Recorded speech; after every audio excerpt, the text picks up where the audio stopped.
الحمد لله نحمده ونستعينه ونستغفره ونؤمن به ونتوكل عليه ونعوذ بالله من شرور أنفسنا ومن سيئات أعمالنا من يهده الله فلا مضل له ومن يضلله فلا هادي له ونشهد أن لا إله إلا الله وحده لا شريك له ونشهد أن محمدا عبده ورسوله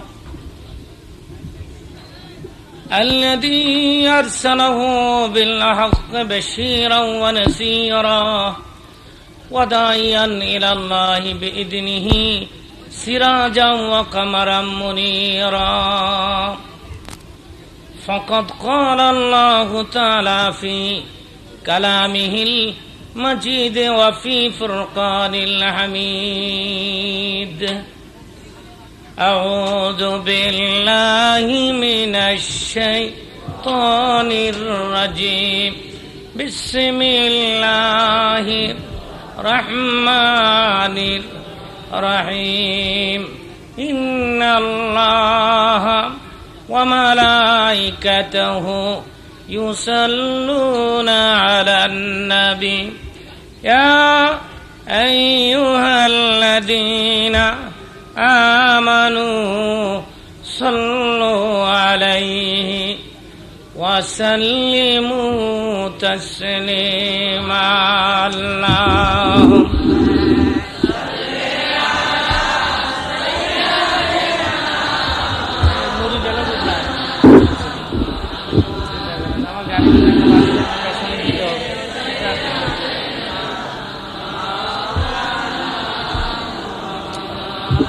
اللهم صل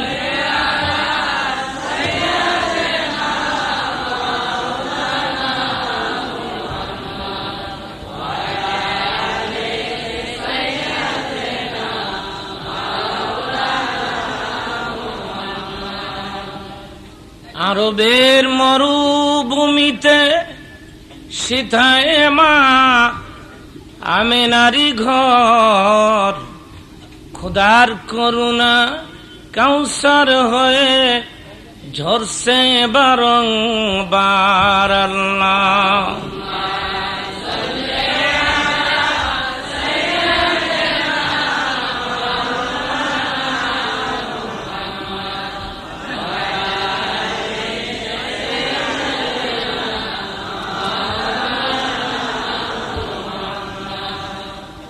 শ্রেষ্ঠতম রাসূল হয়ে এলে তুমি ধরাতলে, তাই তো ইহুদিরা করিল দুশমনি, দিনেরই দাওয়াত দিয়েছ বলে আল্লাহ।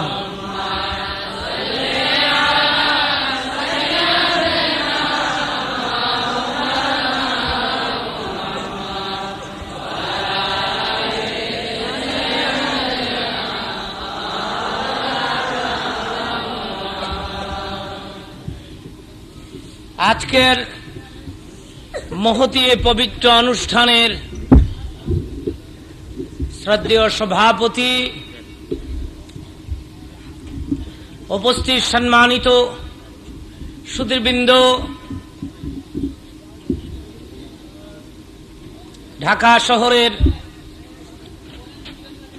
শহরে ইসলাম প্রিয়, দিন প্রিয়,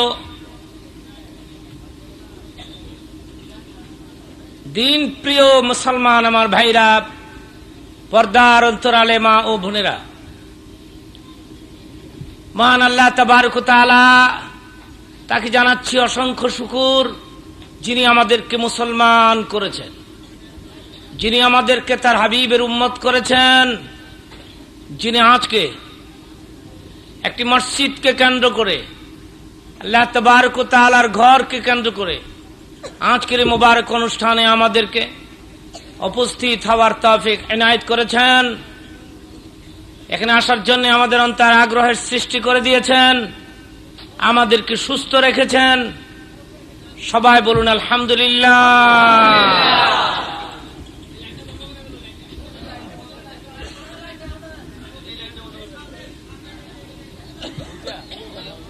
পেছনের সোজা লাইটটা বন্ধ করে দেন। জি, লম্বা লাইটটা পেছনের, এটা কেন এটা বন্ধ করবে কেন? হ্যাঁ, শুধু পেছনেরটা বন্ধ করে দেন। ও পেছনের লাইটটা, লম্বা লাইটটা বন্ধ করেন, ওখান থেকে দেখা যায় না বোধহয়। দিচ্ছে আপনারা বসুন, শান্ত হন। আপনাদেরকে দাওয়াত করে এখানে আনা হয়েছে, আপনাদের সুবিধা অবশ্যই করে দেওয়া হবে। ও বেটা আসতে হবে তো, এখানে পৌঁছতে হবে তো। যে পেছনের লাইটটা শুধু বন্ধ করে দেন। মেস্তরিকে বলেন, আপনারা পারবেন না। আমার ভাইরা, অতি ব্যস্ততার মধ্যে যে কেউ আওয়াজ করে কথা বলবেন না ভাই। এই যার যেখানে সুবিধা,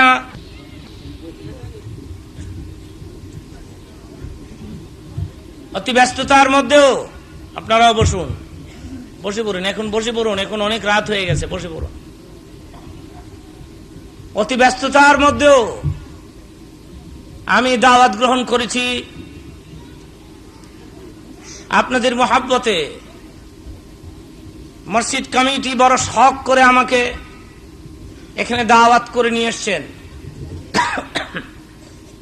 অনেক দূর থেকে, দাউদকান্দির থেকে একটা আলোচনা করে আমি আসতেছি। দাউদকান্দিতে ওখানে মাগরিবের পরে ওয়াজ করে এখানে আপনাদের খেদমতে উপস্থিত হয়েছি। কোনো আওয়াজ নাই, কোনো শব্দ নাই। অনেক লম্বা আলোচনা আমি করতে পারবো না, কিন্তু আবার একেবারে কমও করব না। কিন্তু আপনাদেরকে চুপ থাকতে হবে। যতক্ষণ না আমি মুনাজাত দিব, ততক্ষণ আপনাদেরকে এখানে বসে থাকতে হবে। মুনাজাত দিয়ে একসাথে বিদায় নিতে হবে। সবাই বলুন আলহামদুলিল্লাহ।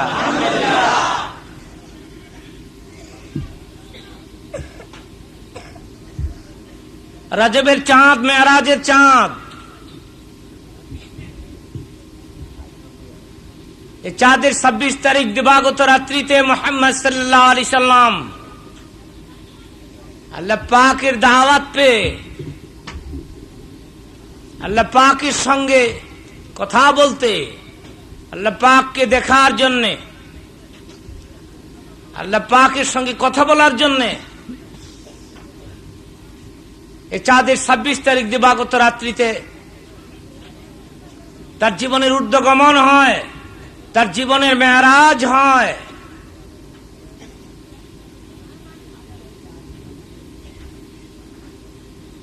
উদ্দেশ্য কি? মেরাজ করে আল্লাহ রাব্বুল আলামিনের হাবিব যখন বিদায় নিচ্ছেন, আল্লাহ পাক বলছেন, পৃথিবীর কোন নবীকে আমি এত উপরে আনি নাই যত উপরে আমি আপনাকে এনেছি। কোন নবী এত উপরে উঠতে পারে নাই।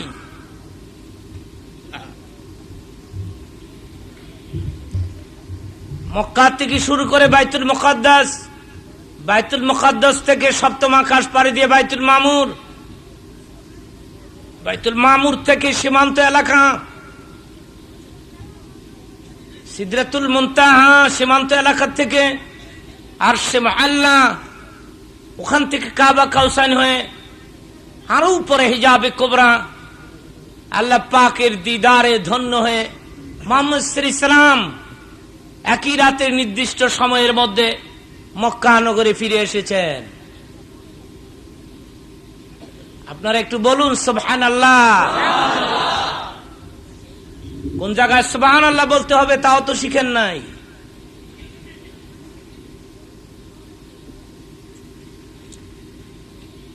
ভালো করে বলুন সুবহানাল্লাহ।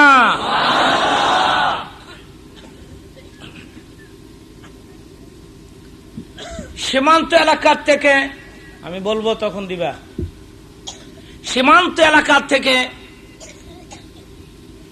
আরশে মুআল্লা পর্যন্ত পৌঁছতে দিনের নবী বলেছেন আমি 50,000 নূরের পর্দা ভেদ করেছি। একটা পর্দার থেকে আরেকটা পর্দার দূরত্ব 500 বৎসরের পর। কত কাছে গেছেন মুহাম্মদ সাল্লাল্লাহু আলাইহি সাল্লাম।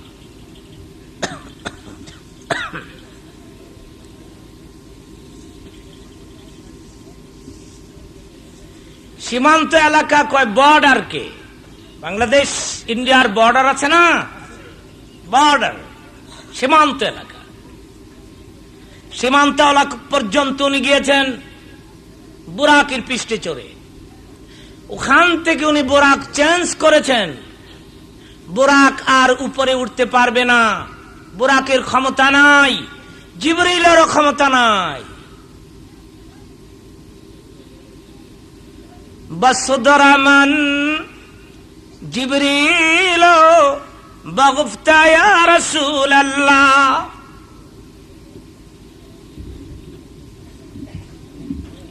আজিজ আগর রওয়ামবালা বসুজদি পরুবালম। সীমান্ত এলাকা হযরত জিবরিল মুহাম্মদ সাল্লাল্লাহু আলাইহি সাল্লামকে বুরাক থেকে নেমে যাওয়ার জন্য অনুরোধ জানালেন। নবী বললেন জিবরিল রে, বুরাক থেকে আমাকে নামাই দিচ্ছ? আমি কি আল্লাহর দরবারে এসে গেছি? জিবরিল বললেন আল্লাহর দরবার আরো বহু দূর, তাহলে তুমি আমাকে নামাই দিচ্ছ কেন? নামাই দিচ্ছি কেন নবীজি? এটি সীমান্ত এলাকা, এটা বর্ডার। সীমান্ত এলাকার উপরে উঠবার ক্ষমতা আমারও নাই, বুরাকেরও নাই। আপনি জানেন আমার 600 পাখা আছে নবীজি। আমি যদি একটু চেষ্টা করি সীমান্ত এলাকার এক জর্রা পরিমাণ উপরে উঠার চেষ্টা করি, 600 পাখা সহ আমি জিবরিল জ্বলে পুড়ে ছাই খাই হয়ে যাব।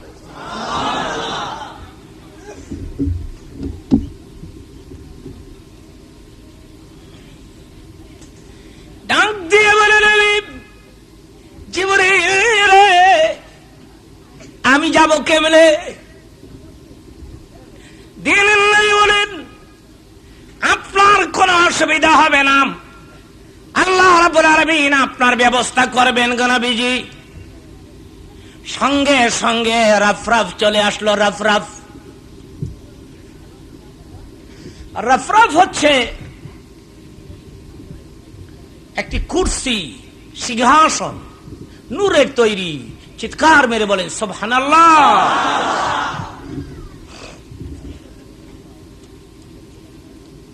রফরফের গতি পাওয়ার বুরাকের চাইতে আরো অনেক বেশি।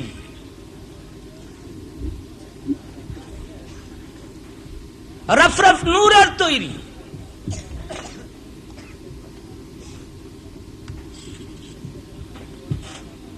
প্যান দিলেও একবারে স্লো দিতে হবে, একেবারে স্লো করে আওয়াজ শব্দ যাতে না হয়। লা ইলাহা ইল্লাল্লাহ, লা ইলাহা ইল্লাল্লাহ, লা ইলাহা ইল্লাল্লাহ। ঘুরাই দেন, ঘুরাই। লা ইলাহা ইল্লাল্লাহ,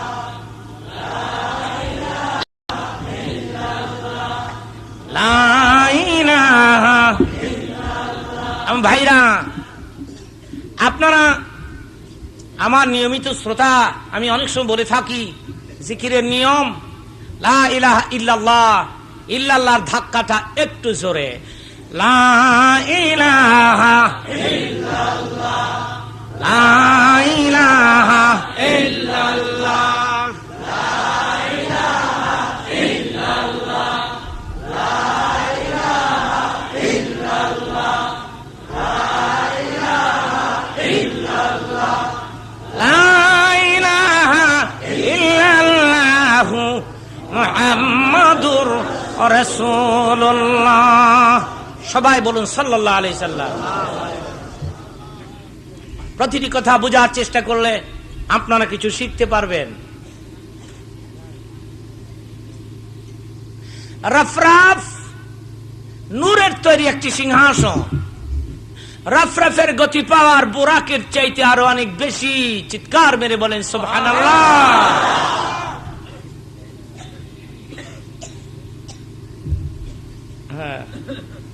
রফরফ নূরের তৈরি, মুহাম্মদ সাল্লাল্লাহু আলাইহি সাল্লাম নূরের তৈরি।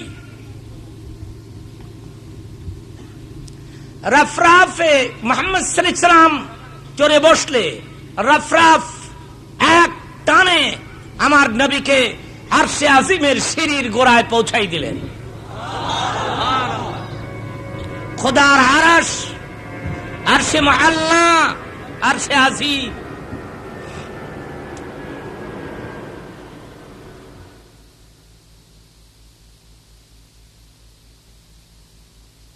আরশে আজিম নূরে মুহাম্মাদির তৈরি। জোরে বলেন সুবহানাল্লাহ।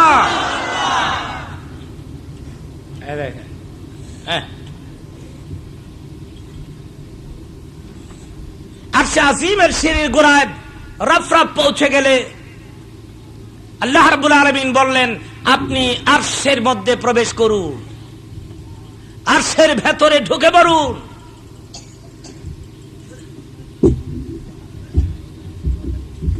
দিনের নবী নজর করে দেখেন নবীর পায়ের মধ্যে জুতো আছে, জুতো।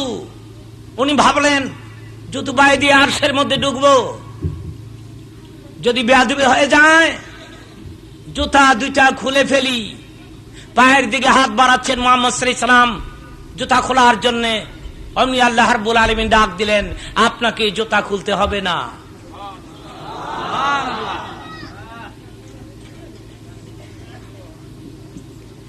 ডাক দিয়ে বলেন, বন্ধু রে, আমার আরশ বহুদিন ধরে তোমার জুতার ধুলির অপেক্ষায় দিন গুনতেছে রে বন্ধু।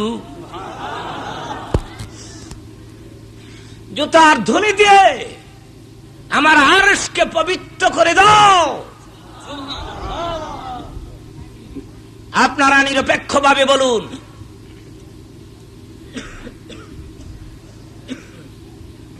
নবীর কদমের মূল্য বেশি না আরশে আজিমের মূল্য বেশি? নবীর কদমের মূল্য অনেক বেশি। চিৎকার মেরে বলেন মারহাবা।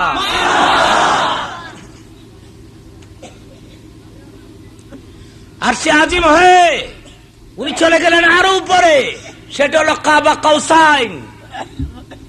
কাউস থেকে কাউসাইন বলা হয় ধনুকের দুই মাথাকে। ধনুকের রশি ধরে জোরে টান দিলে, তীর মারার জন্য ধনুকের রশি ধরে জোরে টান দিলে দুই মাথা বেঁকা হয়ে যতটুকুন কিনারে চলে আসে, আল্লাহর হাবিব মেরাজের রাতে আল্লাহ পাকের এত কিনারে পৌঁছে গেছেন।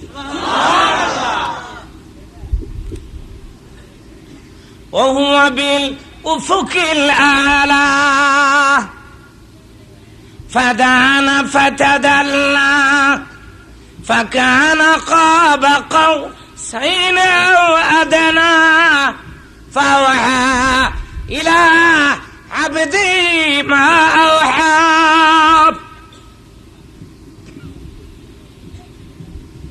কাবা কাউসাইন থেকে আরো উপরে চলে গেলেন। সেটা হিজাবে কোবরা, একটা পর্দা। একটা পর্দার দূরত্ব আর 2 সুতা পরিমাণ দূরত্ব। একটা পর্দা 1 সুতা বা 2 সুতা। পর্দার ওই দিকে আল্লাহ, আর নিচে পৌঁছে গেছেন মুহাম্মদুর রাসূলুল্লাহ সাল্লাল্লাহু আলাইহি ওয়াসাল্লাম।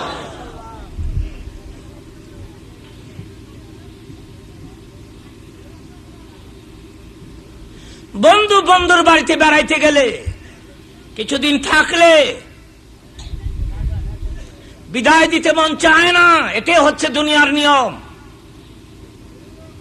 একেবারে সঙ্গে করে বাস স্ট্যান্ড পর্যন্ত বন্ধুরে উঠাই দিয়ে সেই বাপ যতক্ষণ না চোখের আড়াল হয়েছে, এতিমের মতো চোখ করে তাকিয়ে আছে বন্ধু তার বন্ধুর দিকে। এটা হচ্ছে দুনিয়ার নিয়ম। মুহাম্মদুর রাসূলুল্লাহ সাল্লাল্লাহু আলাইহি সাল্লাম বিদায় নিচ্ছেন, আল্লাহ পাকের দিদারে ধন্য হয়ে বিদায় নিচ্ছেন। উনি চলে আসছেন, উনি চলে আসতেছেন। আল্লাহ রাব্বুল আলামিন বললেন, দুনিয়ার কোন নবীকে আমি এত উপরে আনি নাই যত উপরে আমি আপনাকে এনেছি। আপনি আমাকে দেখেছেন, আমার নূর দেখেছেন, বেহেশত দেখেছেন, জাহান্নাম দেখেছেন, সব কিছু দেখেছেন। আমাকে দেখেছেন, আমার নূর দেখেছেন। সুবহানাল্লাহ, সুবহানাল্লাহ। আমার সঙ্গে কথা বলেছেন, জান্নাত দেখেছেন, জাহান্নামও দেখেছেন, হাউজে কাউসার দেখেছেন। তিনের নবী বলেন, জিবরিল রে, আমি হাউজে কাউসার দেখব। চলুন নবীজি, গিয়ে দেখি একটা বিল্ডিং, বিল্ডিং এর মধ্যে বিরাট বড় একটা দরওয়াজা। দিনের নবী বললেন, দরওয়াজা খোলো, আমি ভেতরে ঢুকবো। হযরত জিবরিল বললেন, নবীজি গো, আপনি খোলেন, আপনি বলুন বিসমিল্লাহির রহমানির রহিম। হাদিস শরীফের মধ্যে আসছে, নবীজি বলেছেন বিসমিল্লাহির রহমানির রহিম বলে দরজা ধাক্কা দিলে সঙ্গে সঙ্গে দরজা খুলে যায়।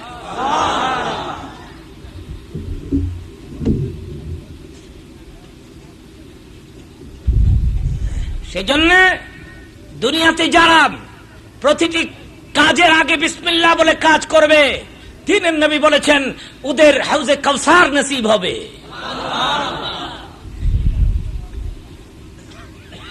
প্রতিটি কাজের আগে বিসমিল্লাহর অর্থ এ নয় মদ পান করার আগে বিসমিল্লাহ বলবে।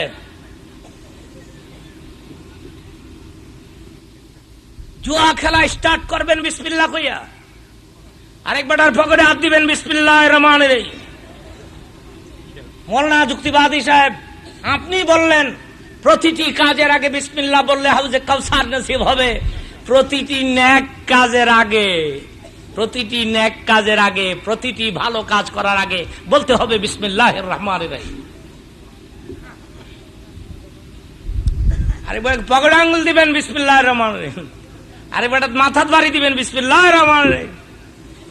হ্যাঁ, মদ খাইবেন বিসমিল্লাহির রহমানির রহিম।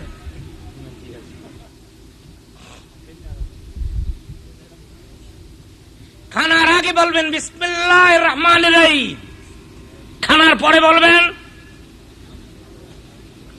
আলহামদুলিল্লাহ। কিছু না জানলে এটা কইবেন আলহামদুলিল্লাহ। খাওয়ার আগে বিসমিল্লাহ। কিছু লোকেরা বলে হুজুর এমন খিদা লাগছে, রুই মাছের মাথা দিয়া, বিসমিল্লাহর কথা মনে নেই হুজুর। হুজুর আমি বিসমিল্লাহ বলে ফেলেছি। আহা, দিনে নবী বলেছেন যদি তুমি ভুলিয়া গিয়া থাকো, খাওয়ার পরে যদি মনে হয়, তাহলে তুমি এভাবে কইও বিসমিল্লাহি আউয়ালিহি ওয়া আখিরিহি।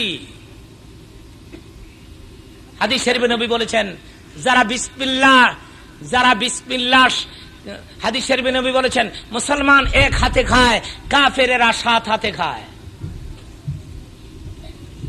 হ্যাঁ, মুসলমান এক হাতে খায়। বলো না, এদিকে চলে আসে, পেছনের লোকেরা ডিস্টার্ব করবে আপনাকে, আমি জানি তো। হ্যাঁ, মুসলমান কয় হাতে খায়?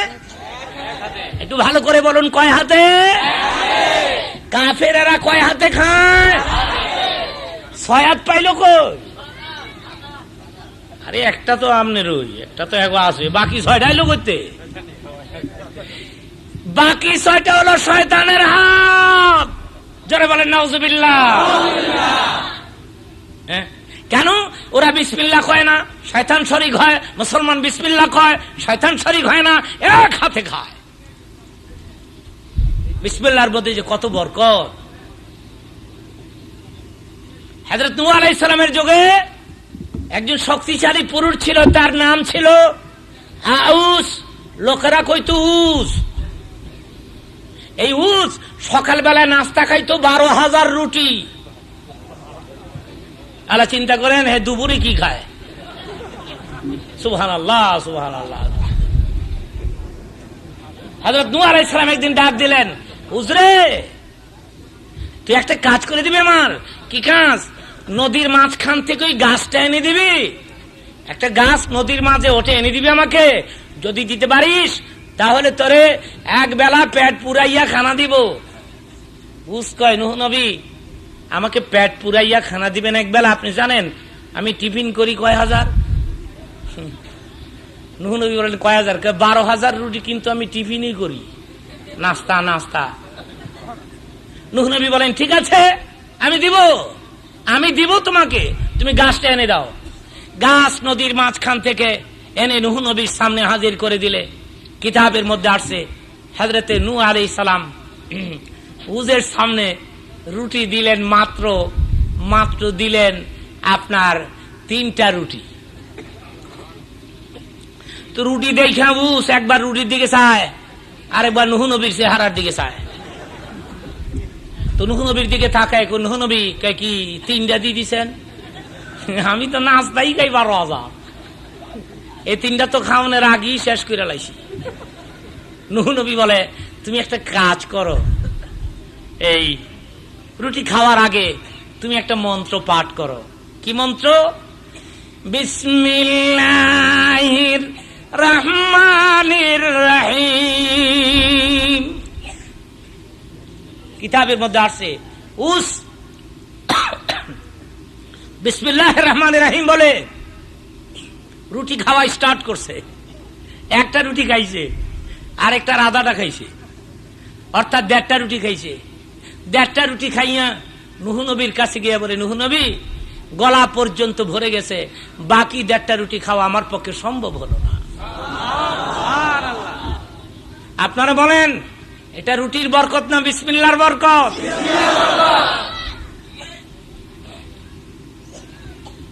প্রতিদিন এক কাজ করার আগে বিসমিল্লাহ বলতে হবে, তাহলে দিন নবী বলেছেন হাউজে কাউসার তার নসিব হবে।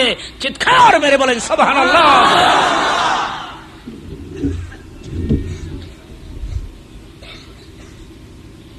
সেজন্য মেরাজ করে এসে মক্কা নগরে দ্বীনের নবী যখনই মুনাজাত করতেন তখনই বলতেন আল্লাহুম্মা আকুলু বিসমিল্লাহির রহমানির রহিম ফারজুকনা লিহাযান নাঈম। আল্লাহ গো, আমি কিন্তু সব কাজের আগে বিসমিল্লাহ কই। আল্লাহ, আমি কিন্তু প্রতিটি কাজ করার আগে বিসমিল্লাহ কই। তুমি আমারে ওই নিয়ামতটা দিও যেটা আমি মেরাজের রাতে দেখে আসছি, হাউজে কাউসার তুমি আমারে দিও আল্লাহ। যার খাতির আল্লাহ রাব্বুল আলামিন সব বানাইলেন, উনি যদি বারবার মুনাজাতে হাউজে কাউসার চান, আল্লাহ কি চুপ থাকতে পারেন? উনি বারবার খালি হাউজে কাউসার চায়, খালি হাউজে কাউসার চায়। আল্লাহ গো, আকুলু বিসমিল্লাহ, আমি কিন্তু বিসমিল্লাহ কই, তুমি আমার ওই নিয়ামত দিও, হাউজে কাউসার আমাকে দিও। আল্লাহ রাব্বুল আলামিন হযরত জিবরিলকে ডাক দিলেন, জিবরিল রে, আমার বন্ধু মেরাজের রাতে হাউজে কাউসার দেখে হাউজে কাউসার প্রতি তার এমন লোভ হইছে, বারবার মুনাজাতে গেলে হাউজে কাউসার চায়। ইন্না আ'তাইনা কাল কাউসার। আমার বন্ধুরে গিয়ে বলে দাও আর মুনাজাত করতে হবে না, হাউজে কাউসার আমি তাকে দিয়ে দিলাম। আরো আস্তে কোন সুবহানাল্লাহ। হ্যাঁ, চিন্তা করে আমার সঙ্গে পড়েন আপনারা, ইন্না আ'তাইনা কাল কাউসার, হাউজে কাউসার আমি তোমাকে দিয়ে দিলাম। হে মুহাম্মদ সাল্লাল্লাহু আলাইহি সাল্লাম, বলেন সাল্লাল্লাহু আলাইহি সাল্লাম, হে মুহাম্মদ হাউজে কাউসারের জন্য তুমি আর আমার কাছে অ্যাপ্লিকেশন করবে না, আর কোনো দরখাস্ত করবে না, হাউজে কাউসার আমি তোমাকে দিয়ে দিলাম, যাও। তবে একটা শর্ত লাগাইলাম, অন কন্ডিশন, একটা শর্ত আছে। কি করতে হবে? ফাসাল্লি রাব্বিকা ওয়ানহার, বলুন সবাই, ফাসাল্লি রাব্বিকা ওয়ানহার। সাল্লি রাব্বিক, হাউজে কাউসার আমি তোমাকে দিয়ে দিলাম, তোমার উম্মতদেরকেও দিয়ে দিলাম। চিৎকার মেরে বলো সুবহানাল্লাহ। কোনো চিন্তা নাই, খালি হাউজে কাউসার খাইবেন। আসরের ময়দানে ওইটা কইবেন আমগো নামে বলে রিজার্ভ হয়ে গেছে ফেরেশতারা, হাউজে কাউসার। আপনারা হাউজে কাউসার চাচ্ছেন? মাগনাই চাচ্ছেন? একটা কাজ করতে হবে। কি কাজ করতে হবে? ফাসাল্লি রাব্বিক, নামাজ পড়তে হবে। চিৎকার মেরে বলেন সুবহানাল্লাহ। কি পড়তে হবে? এখন দেখা যাবে আপনি কদ্দুর হাউজে কাউসার খাইতারেন। কেউ হুজুর এতক্ষণ কইলেন, হাউজে কাউসার খাওয়াইলেন, আর অনেক একটা বোঝা চাপাই দিলেন, আর এখনই আপনি কইতেছেন আবার নামাজ পড়ানো লাগবো। হুজুর দরকার নাই হুজুর, আমি নামাজও পড়তাম না, আমি হাউজে কাউসারও খাইতাম না। সুবহানাল্লাহ, সুবহানাল্লাহ। নামাজ না পড়লে বেহেশতে যাওয়া যাবে? দেখেন আমাদের দেশে এক শ্রেণীর ভণ্ড পীরের আমদানি হয়েছে, ভণ্ড লাল পটকাওয়ালা, বড় বড় মুসলা ভণ্ড। কথা বুঝতে পারছেন? 10 বছর ধরে গোসলই করে নাই, চুলের মধ্যে সার পোকা হয়ে গেছে, পেশাব করে ভানি রয় না, জারাদা থুই আয়ে পড়ে। হ্যাঁ কয় দুনিয়া বেটা না পাক হইয়া জন্ম লইছি, না পাক হইয়া কবরও যাব। খাজা বাবার নামে ওরসের ঠেলা বাংলাদেশে, ড্যাগ আর ড্যাগ, খাজা বাবার নামে ড্যাগ, রাস্তার মোড়ে মোড়ে ড্যাগ বসায়া খাজা বাবার নামে পয়সা তুলতেছে।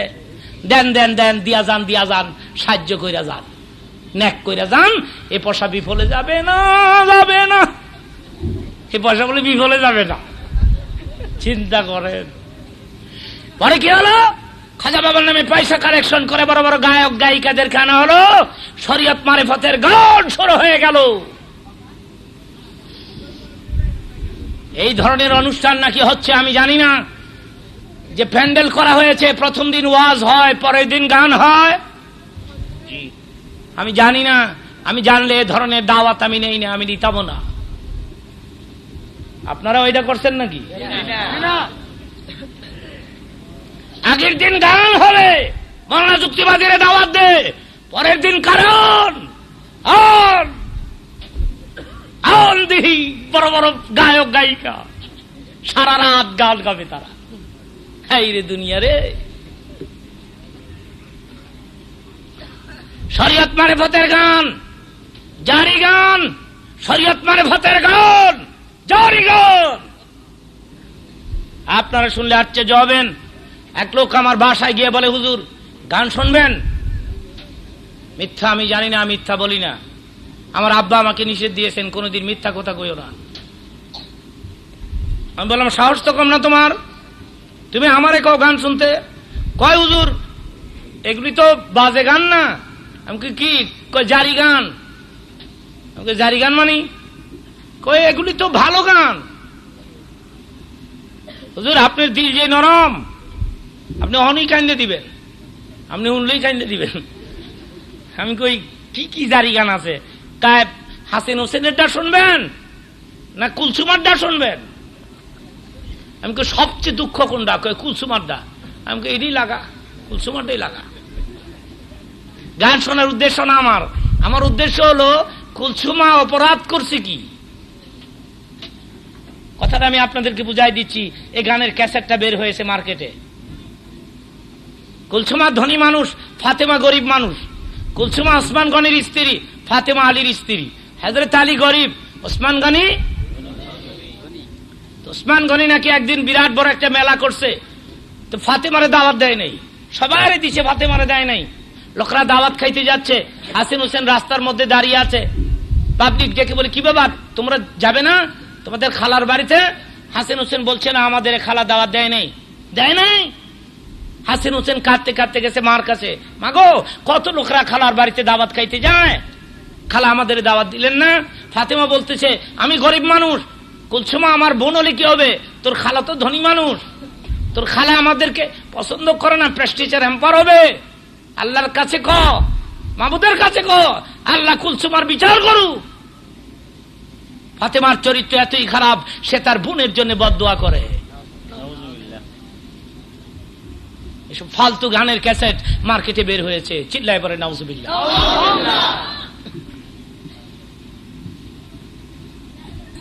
তারপরে কি হয়েছে? খাওয়া দাওয়া স্টার্ট হয়েছে, মেহমানরা বসছে, দস্তরখান দিছে। তো পাতিলার কাছে গিয়া দেখে পাতিলা ভর্তি খানা থাকার কথা, খানা নাই, সব খানা পাথর হয়ে গেছে।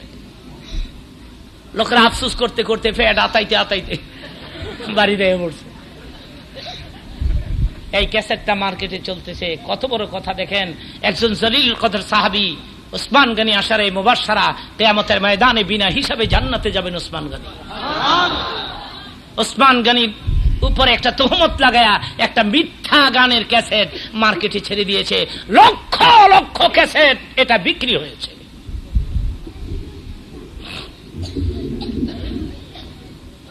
আমি বললাম যে কুলসুমাটা লাগা দি। কুলসুমাটা যখন লাগাইছে, ও একটা মহিলা এই গানটা গাইছে, মহিলা মোটামুটি গলা খারাপ না। ওসমান গনি মেলা করলো, মেলা দিয়ে স্টার্ট করছে, ফাতেমারে গিনা করলো রে এ,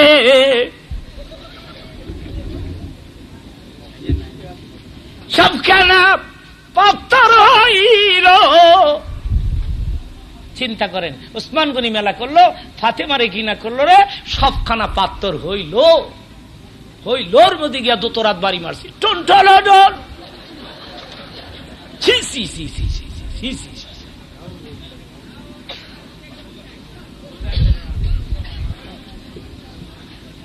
ওসমান গনি, ওসমান গনি জিন্নুরান ফাতেমার জন্য কম করে নাই। সংক্ষেপে আমি একটা চিত্র আপনাদের সামনে তুলে ধরবো, এখন আপনারা বুঝার চেষ্টা করুন। হযরত ফাতেমার বিয়ের ব্যাপারে কিতাবের মধ্যে আসছে, মদিনাতে হিজরতের পরে ফাতেমা এবং আলীর বিয়ে হয়েছে। ফাতেমাকে বিয়ের প্রস্তাব দিচ্ছে, সারা মদিনার চারদিক থেকে ফাতেমার বিয়ের প্রস্তাব আসতেছে। লক্ষপতি, কোটিপতি, বিরাট বড় বড় ধনীরা ফাতেমাকে বিয়ে করতে চায়, কিন্তু রাসূল ইয়েস নট কিছুই বলেন না। নবী শুধু খামোশ থাকেন, নবী শুধু চুপ থাকেন। আবু বকর সিদ্দিক হযরত আলীর কাছে একদিন যাইয়া বলে, আলী রে, তুই ফাতেমাকে বিয়ের প্রস্তাব পেশ করে একটু টেস্ট করতে পারোস। হযরত আলী বলেন, আপনার ভালো কথা, কোটিপতিরা ফাতেমাকে বিয়ে করতে চায়, লক্ষপতিরা, আর আমি গরিব মানুষ, টাকা নাই, পয়সা নাই, ঘর নাই, বাড়ি নাই, ভিটি নাই। আবু বকর সিদ্দিক বলেন, আমি তোকে বলছি প্রস্তাবটা নবীর দরবারে একটু পেশ করে টেস্ট করে দেখ। দিনের নবী মসজিদে নববীর বারান্দার মধ্যে বসে আছেন। হযরত আলী গেছেন, নবীকে সালাম দিয়েছেন। নবীজি ডেকে বলেন, কিরে আলী, কি আলী, কিরে আলী, কিছু বলতে চাস? হযরত আলী বলেন, না হুজুর, কিছুই বলতে চাই না। হুজুরের চেহারা দেখে ভয়ে হযরত আলী থেমে গেলেন, ভয়ে থেমে গেলেন। না গো নবী, আমি কিছুই বলবো না। নবী ডেকে বলে, আলী রে, আমার মন বলতেছে তুই কিছু বলার জন্য আসছিলি, আমি তোকে পারমিশন দিলাম, বল, কোনো ভয় নাই, কোনো চিন্তা নাই, নির্বিঘ্নে বল। হযরত আলী বলে, না হুজুর, বললো আজকে না, অন্যদিন বলবো। দিনে নবী বলেন, আলী রে, আমি বুঝতে পেরেছি তুই বুঝি ফাতেমারে বিয়ে করতে চাস।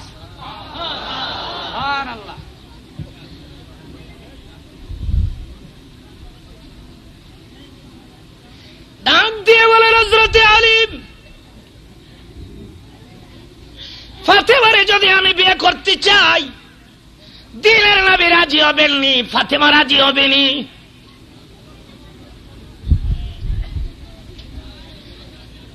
দিনের নবীটা কি বলেন, আলী রে,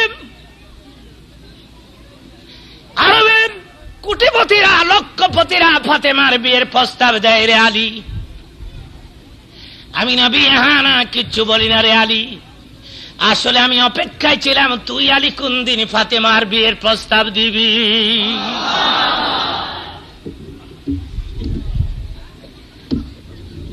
আলী রে, আমি তো আগেই রাজি, এখন ফাতেমা রাজি হলি হয়। আমার ভাইরা, আপনি আপনার মেয়েকে যেখানে সেখানে বিয়ে দিতে পারেন না, মেয়ের পারমিশন ছাড়া। ইসলাম বলেছে মেয়ের অনুমতির প্রয়োজন আছে। দিনের নবী ইতিপূর্বে যতগুলি মেয়ে বিয়ে দিয়েছেন, প্রত্যেকটা মেয়েকে মেয়ের অনুমতি নিয়ে, পারমিশন নিয়ে বিয়ে দিয়েছেন। আপনি যেখানে সেখানে আপনার মেয়েকে বিয়ে দিতে পারেন না। মেয়ে যদি বালেগা হয়ে থাকে অবশ্যই তার বিবেচনা করার, তার চয়েসের উপর আপনি ছেড়ে দিবেন। আপনি শুধু মেয়ে চয়েস করবেন, মেয়ে আপনাকে চয়েস করবে না। আপনি শুধু দেখবেন কালারটা ঠিক আছে কিনা, নাকটা তিরকাটি লাইন চোক্কা কিনা, দাঁতগুলি লেভেল কিনা, চোখ দুটা গোল কিনা, গোলালু লাইন। আপনি খালি দেখবেন, মেয়ে দেখবে না আমার স্বামীর নাক নিয়ে আবার বদনাম হয়ে রয়েছে। ইসলাম নারীদেরকে এভাবে মূল্যায়ন করেছে। ইসলাম বলেছে ছেলে মেয়েকে চয়েস করবে, মেয়েও ছেলেকে চয়েস করবে। চিৎকার মেরে বলেন সুবহানাল্লাহ।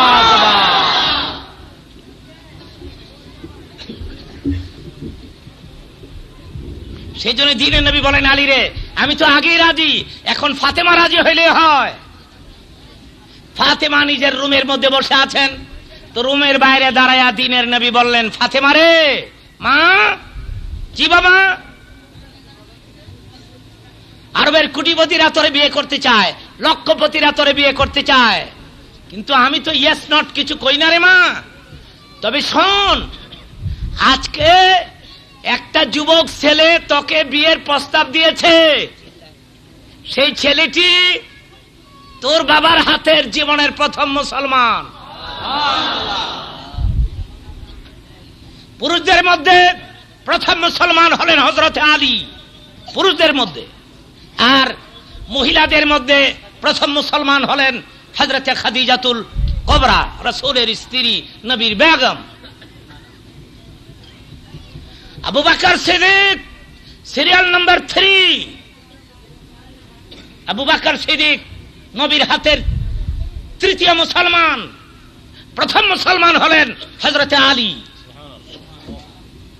দ্বিতীয় মুসলমানকে রাসূলের না, পুরুষদের মধ্যে বলছি আমি, পুরুষদের মধ্যে দ্বিতীয় মুসলমান হলেন হুজুরের পালক পুত্র হযরত যায়েদ বিন হারেসা। নবীর পালক পুত্র হযরত যায়েদ। হযরত যায়েদ ছিলেন সিরিয়াল নম্বর 2-তে। সিরিয়াল নম্বর 3-তে আবু বকর সিদ্দিক মুসলমান হয়েছেন, পড়েছেন লা ইলাহা ইল্লাল্লাহ মুহাম্মাদুর রাসূল।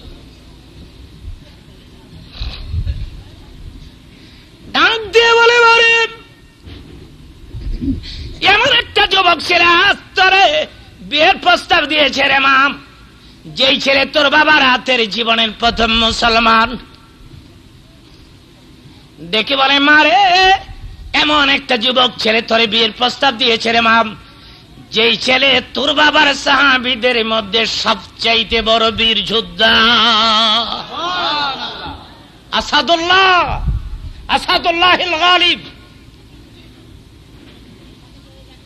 কিতাবের মধ্যে আছে হযরত আলী কাউকে টার্গেট করে তরবারি মারলে ও লোকটা মৃত্যু ছাড়া আর কোনো পথ থাকতো না। সুবহানাল্লাহ বিহামদিহি সুবহানাল্লাহিল আযীম।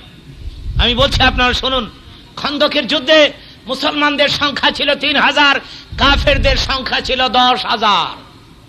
কোথায় 10 আর কোথায় 3? সে যুদ্ধের সেনাপতি ছিলেন মুহাম্মদুর রাসূলুল্লাহ, কমান্ডিং চিফ, সেনাপতি। লম্বা খাল, 6000 হাত লম্বা খাল, 10 হাত প্রস্থ 10 হাত গভীর, 10 হাত প্রস্থ 10 হাত গভীর, 6000 হাত লম্বা খাল। দ্বীনের নবী নিজের হাতে খাল কেটেছেন, সাহাবীরা খাল কেটেছেন, দ্বীনের নবী খাল কেটেছেন। আহারে, হাদিস শরীফের মধ্যে আসছে, খাল কাটতে গিয়ে খালের মুখে একটা বড় পাথর পড়ে গেছে। পাথরটা এত বড় না ভাঙা যায় না সরানো যায়। একজন সাহাবী হুজুরের কাছে গিয়ে বললেন, হুজুর, এই একটা পাথর পড়ে গেছে খালের মুখে। নবীজি বললেন, তোমরা যাও, আমি আসতেছি, আমি নিজ হাতে ধরে পাথরটা সরাই দিব। কি মনে করেছেন আমার ভাইরা? হাদিস শরীফ আসছে, দ্বীনের নবী বলেছেন, আল্লাহ রাব্বুল আলামিন একজন নবীর গায়ে কমপক্ষে 40টি যুবকের শক্তি প্রদান করেছেন। আপনারা বলেন, আমার নবী যদি আবু জেহেল একটা থাপ্পড় মারতো, এবারে বাঁচতো?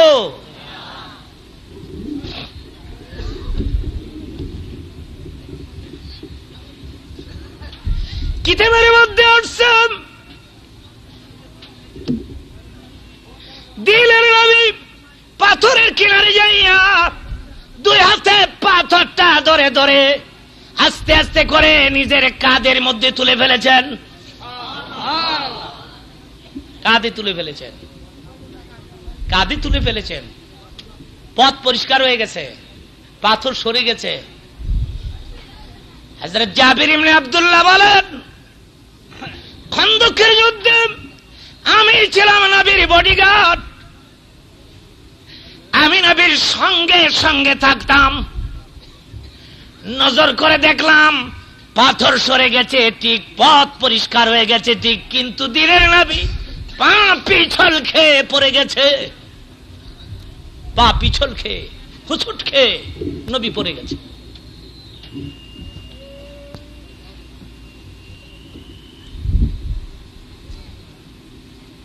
হযরত জাবির বলেন, সামনের দিকে পড়ে গেলে নবীর চাদর, গায়ের চাদর গলার মধ্যে গিয়ে জমা হয়ে গেছে, পিঠ খালি হয়ে গেছে, নবীর পেট খালি হয়ে গেছে।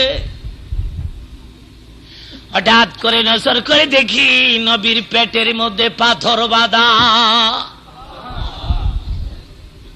পাথর বাঁধা। সে যুগের লোকেরা খিদা নিবারণের জন্য পেটের মধ্যে পাথর বাঁধতেন। হাদিস শরীফে আছে, খন্দকের যুদ্ধে রাসূলের পেটের মধ্যে দুটি পাথর পাওয়া গেছে, পাথর দুটি বাঁধা অবস্থায় পাওয়া গেছে।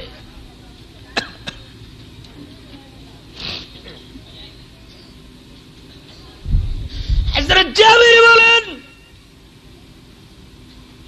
নবীর পেটে পাথর দেখে আমি একটা দৌড় দিলাম, দৌড়ে গিয়ে বললাম, বিবি রে, দিনের নবীর পেটের মধ্যে পাথর, আমি তো আগে জানতাম না, জলদি করে রুটি আর বুনা গোশত তৈরি কর। দুটি পাতিলা ভর্তি করে বিবি জাবির ইবনে আব্দুল্লাহর কাছে রুটি বুনা গোশত পাতিলাম, জাবির ইবনে আব্দুল্লাহর কাছে দিয়ে দিলে ওই পাতিলা দুটি জাবের নবীজির সামনে এনে হাজির করে চোখের পানি ছেড়ে দিয়ে বলে, নবীজি গো, আমি আগে জানতাম না আপনার পেটে পাথর বেঁধেছে। নবীজি গো,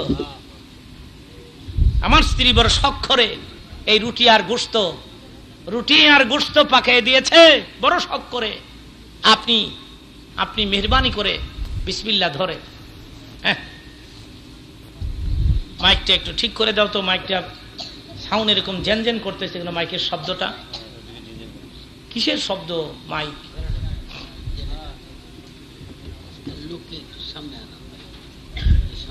লা ইলাহা লা ইলাহা ইল্লাল্লাহ, জোরে লা ইলাহা ইল্লাল্লাহ।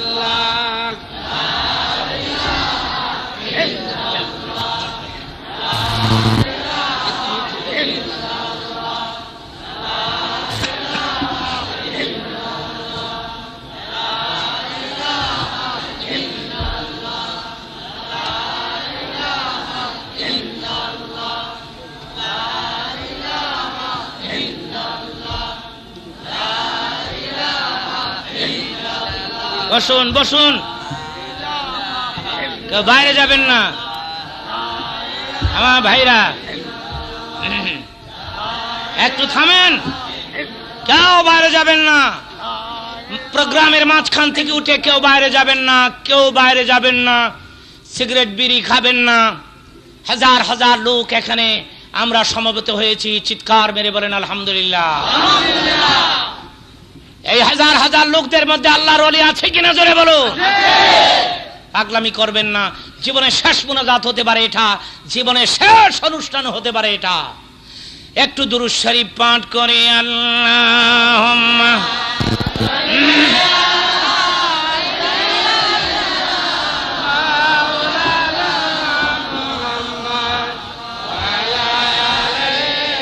এই বন্ধ করছেন কেন ভাই? আল্লাহুম্মা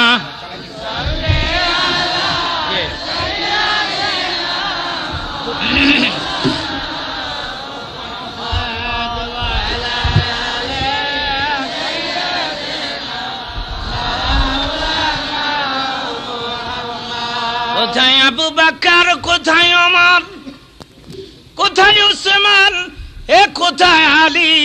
তোমাদের বিহনে আজকে রিসিলাম মদিনারি বুকে যাই গো চলি।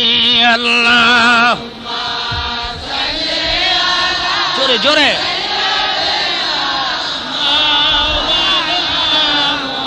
আলহামদুলিল্লাহ।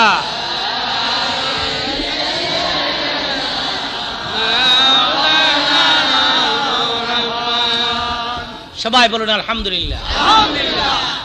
কেউ বাইরে যাবেন না, বাইরে গেলেই তো গুনাহ শুরু হবে। বেহেশতের ভেতরে বসে আছেন, চিৎকার মেরে বলেন সুবহানাল্লাহ। এখানে যতক্ষণ থাকবেন প্রতি শ্বাস নিঃশ্বাসে হাজার হাজার নেক আমলনামায় উঠতেছে।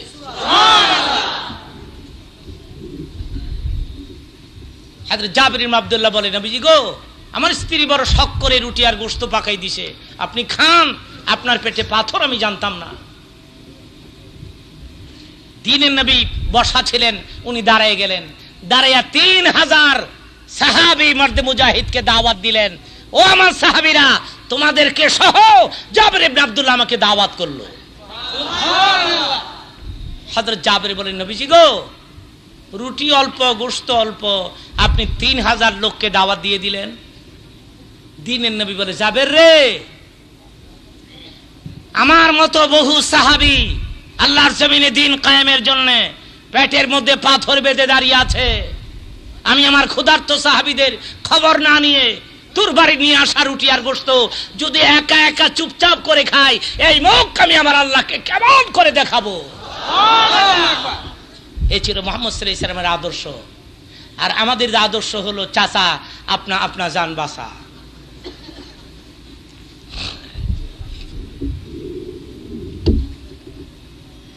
ডাক দিয়ে বলে যাবেন, নবীজি গো, রুটি অল্প, গোশত অল্প, এত গেলে লোক কেমন করে খাবে কেন নবীজি? দিনের নবী বলে, জাবের রে, পাতিলার ডাকনি উঠা, উঠা রে ডাকনি।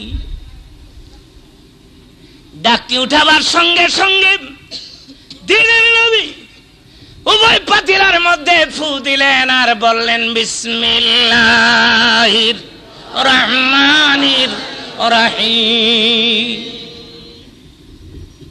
নবী পাতিলের মধ্যে ফু দিলেন, ফু দিয়া বলেন, জাবের রে, পাতিলার দিকে নজর করবি না, পাতিলার দিকে তাকাবি না, আর বখিলামিও করবি না। বখিল কোনোদিন বেহেশতে যাবে না। দুটা কথা বললেন, পাতিলার দিকে নজর করবি না আর বখিলামি করবি না। বখিল কিন্তু কোনোদিন বেহেশতে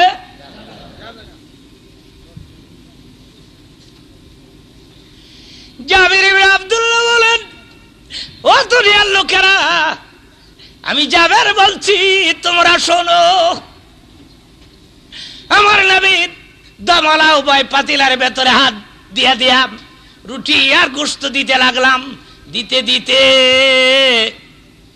3000 মর্দে মুজাহিদকে প্রচুর পরিমাণে রুটি গোশত দেওয়ার পরে পাতিলার দিকে নজর করে দেখি আমার আগের রুটি আগের গোশত তখনও শেষ হয় না।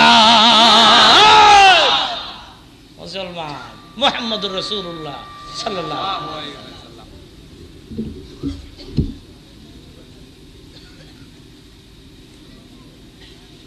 যুদ্ধ শুরু হচ্ছে না, ওইদিকে কাফের, এইদিকে মুসলমান, 6000 হাত লম্বা খাল। কিতাবের মধ্যে আসছে কাফেরেরা একজন বীর শক্তিশালী বীর যোদ্ধাকে হায়ার করে এনেছিল কাফেরেরা। মাইকের সাউন্ড কমায় দাও।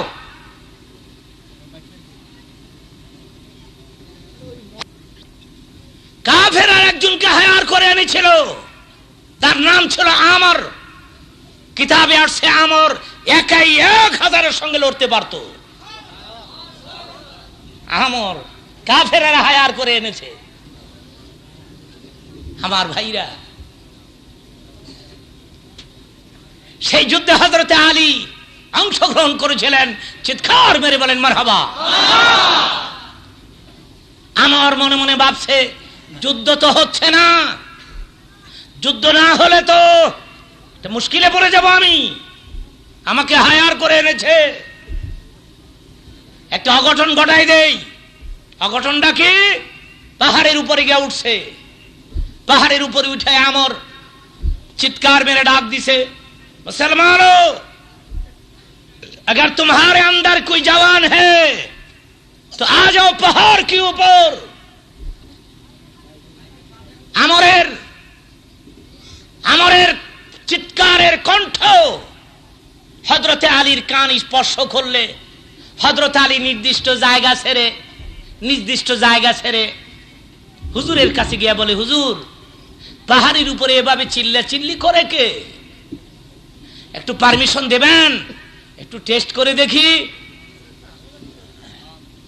দ্বীনের নবী বলেন, আলী রে এদিকে আয়, এই নে আমি তোর হাতে ঢাল আর তরবারি দিয়ে দিলাম, আমার আল্লাহর কাছে তোকে আমানত করে দিলাম। হযরত আলী এগুচ্ছেন, পাহাড়ের উপরে আমরকে টার্গেট করে এগুচ্ছেন। আমরের পাশে পৌঁছে গেলে আমর ডাক দিয়ে বলে, তোমার নাম কি? হযরত আলী বলেন, আমার নাম আলী। আলী? তোমার ফাদারের নাম কি? বাবার নাম কি? আমার বাবার নাম আবু তালিব।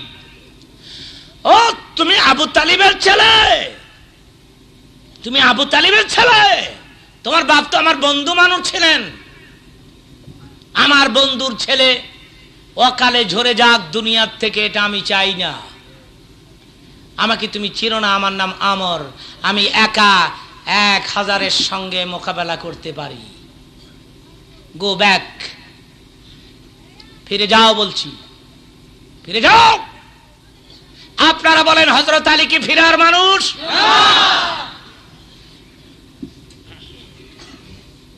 আমরা তো বিপদ দেখলে অনেক সময় কলমা তুই দৌড় মারি। বক্তৃতা আমি অনেক সময় বলে থাকি, এক পাঞ্জাবি মিলিটারি এক বাঙালি রে কয়, तुम हिंदा हो ना मुसलमान हो, बताओ तुम कौन हो? मैं मुसलमान हूं। ठीक है, अगर तुम मुसलमान हो तो कलमा बताओ जोर से। बांगाली ला इलाहा इल्ला अंता सुब्हानका इन्नी कुन्तु मिनज़ ज़ालिमीन। पंजाबी का बंगाली ना जंजाली है। मैंने तुमको कलमा बताने को कहता हो, ये तो कलमा नहीं रे बांगाली, ये तो मुसीबत की दुआ है। আমি তোমারে কলমা কইতে কই, তুমি যে ওই দোয়া পড়ো যে দোয়া লোকেরা বিপদে পড়ে পড়ে। স্যার আমিও তো বিপদে পড়ি কলমা ছাড়ছি, আমি কি এমনি কলমা ছাড়ছি? এবার আপনারা বলেন হযরত আলী কি ফিরার মানুষ?